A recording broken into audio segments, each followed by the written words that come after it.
చూడండి, ఉమానాథుడైతే మారేడు దళం, అదే మహానుభావుడు శ్రీ మహావిష్ణువు అయితే తులసి దళం. అంతే తేడా, రెండు దళాలే. మారేడు దళం ఏర్పడమే చిత్రంగా ఏర్పడింది. శ్రీ సూక్తం చదివినప్పుడు మనం ఈ మంత్రాన్ని చెప్తుంటాం. ఆదిత్య వర్ణే తపసోధి జాతో వనస్పతస్తవ వృక్షోత బిల్వః తస్య ఫలాని తపసా నుతంతు మాయాంతరాయాశ్చ బాహ్యా అలక్ష్మీ అని. లక్ష్మీదేవి ఒకనాడు తపస్సు చేద్దాం అనుకున్నప్పుడు ఆవిడ కుడి చేతిలో సృష్టింపబడినటువంటి చెట్టు మారేడు చెట్టు. అందుకే ఆ చెట్టుకి పండినటువంటి కాయ పేరే శ్రీఫలము. మారేడు చెట్టు యొక్క గొప్పతనం ఏమిటో తెలుసా అండి? సృష్టిలో పువ్వు పువ్వుయకుండా కాయ కాస్తుంది. పువ్వు ఉండదు మారేడు చెట్టు. మారేడు పూలు మీరు ఎప్పుడైనా చూసారా? మారేడు పూలు ఉండవు. మారేడు తిన్నగా కాయ కాసేస్తుంది. ఆ మారేడు కాయలో ఉన్నటువంటి గుజ్జుని చాలా అందంగా తీసేసేవారు పూర్వం. చిన్న కన్నం పెట్టి తీసేసి దాన్ని ఎండబెట్టి అందులో విభూతి వేసి ఆ విభూతిని చేతిలో వేసుకుని పెట్టుకునేవారు. పెట్టుకుంటే మీరు నమ్మరు, నా చిన్నతనంలో మా ఇంట్లో పెద్దవాళ్ళందరూ పెట్టుకునేవారు. నాకు 9th క్లాస్ 10th క్లాస్కి వచ్చే వరకు కూడా మారేడు డబ్బా తెలుసు. సుగంధిం పుష్టివర్ధనం అన్నట్టే ఉంటుంది. నిజంగా మారేడు ఆయుర్వేదమునందు ప్రధానముగా ఉపయోగపడుతుంది. ఈ మారేడు దళముగా ఉంటుంది, మూడుగా ఉంటుంది. అందుకే త్రిదళం త్రిగుణాకారం అని పిలుస్తాం. త్రియాయుషం త్రిజన్మ పాప సంహారం ఏకబిల్వం శివార్పణం. దళములు దళములుగా ఉన్న వాటినే కోసి పూజ చేస్తారు. మీరు చూడండి, దళము 3 ఆకులుగా ఉంటుంది. అరుణాచలంలో అయితే ఆది అన్నామలైలో బహుబిల్వదళం ఉంది. అది 3 కింద 9 కూడా ఉంటాయి. ఈ బిల్వదళాన్ని చేత్తో పట్టుకుని, చిత్రం ఏంటంటే పుష్పాన్ని పూజ చేసేటప్పుడు ఒక మర్యాద పాటిస్తారు. తుడిమెతో పూజ చెయ్యవద్దు అని శాస్త్రం. తుడిమె లేకుండా పూజ చెయ్యాలి అని. కానీ మారేడు దళాన్ని పూజ చేసేటప్పుడు మీరు ఆ ఉన్నటువంటి కాడ తీసేశారనుకోండి, వెంటనే 3 ఆకులు విడిపోతాయి. అలా విడిపోకూడదు. కాబట్టి ఆ ఉన్నటువంటి ఈయననే పట్టుకుని మీరు శివలింగం మీద వేస్తారు. మనకి ప్రపంచంలో లక్ష్మీ స్థానాలు 5 ఉన్నాయి అని చెప్పారు శాస్త్రంలో. ఒకటి, స్త్రీ యొక్క పాపట ప్రారంభ స్థానము. పాపట ఎక్కడ ప్రారంభం అవుతుందో పాపిడి తీరం అక్కడ.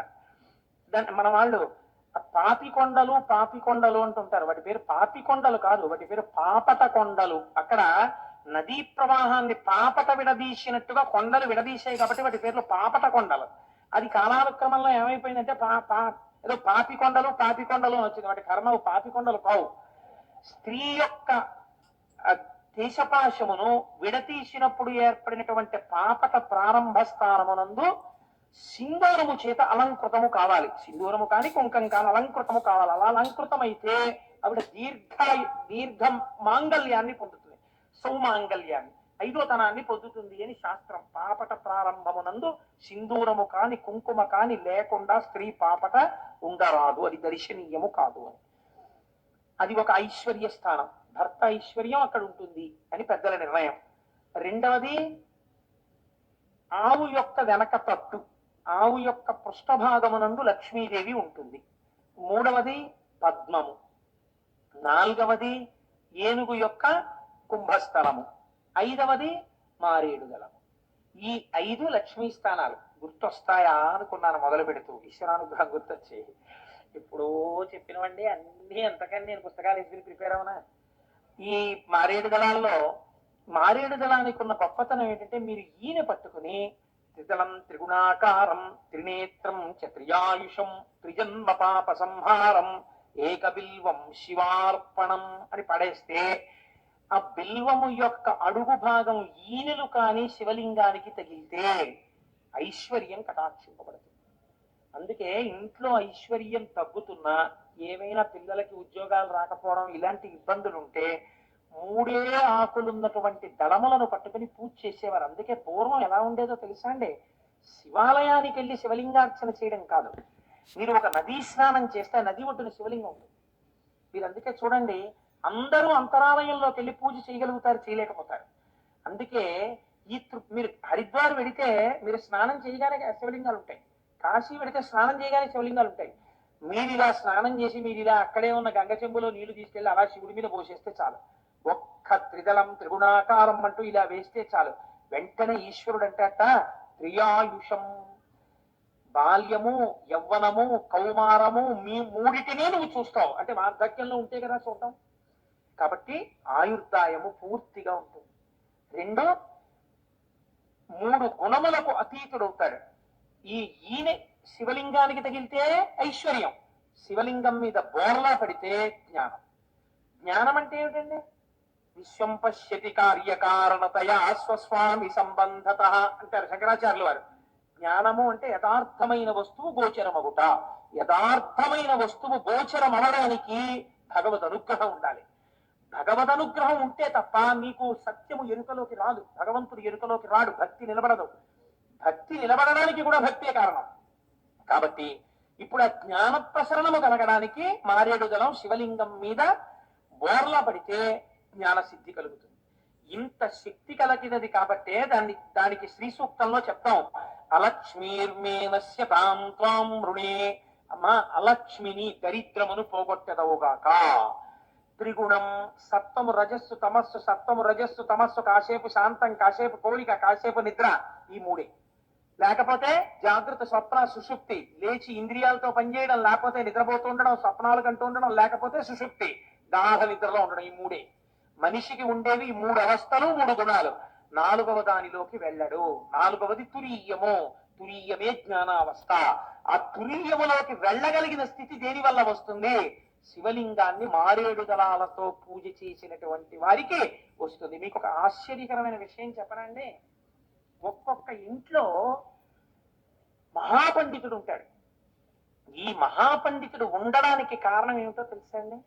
మీ నాన్నగారు మీలాగే చాలా పండితులా అండి అని అడిగాం అనుకోండి. లేరండి, మా నాన్నగారు అంత పండితులేం కాదు, మా నాన్నగారు అలా ఏదో పెద్ద పెద్ద గ్రంథ రచన చేయడం కానీ, లేకపోతే ఏదో ఉపన్యాసాలు చెప్పడం కానీ, లేకపోతే ఇంత కీర్తి ప్రతిష్టలు కానీ వారు ఏమి సంపాదించలేదు, వెంపర్లా లేదు. మీ తాతగారు లేదు, ముత్తాతగారు లేదు. మరి ఎలా వచ్చింది మీ వంశంలో? మీకు ఎలా వచ్చిందండి ఇంత గొప్ప పాండిత్యం? ఎన్ని పుస్తకాలు రాశారండి, ఎన్ని అద్భుతమైన పుస్తకాలండి, ఎక్కడదండి మీకు ఇంత పాండితీ ప్రకర్ష అని అడిగితే ఒక మాట చెప్తారు. ఏమీ తెలియదు కానండి, మా నాన్నగారు ప్రతిరోజు ఇంట్లో బిల్వవృక్షం ఉండేది, బిల్వదళాలు పోసి రోజు 3 బిల్వదళాలతో మా నాన్నగారు పూజ చేశారండి అంటారు. 7 తరాల్లో ఎక్కడో అటువంటి వాడు ప్రకాశించి ఆ పైనున్న వాళ్ళందరూ మోక్షానికి వెళ్ళిపోతారు. అలాంటి వాడు పుట్టవచ్చు. మీకు ఇంకొక రహస్యం చెప్పనండి.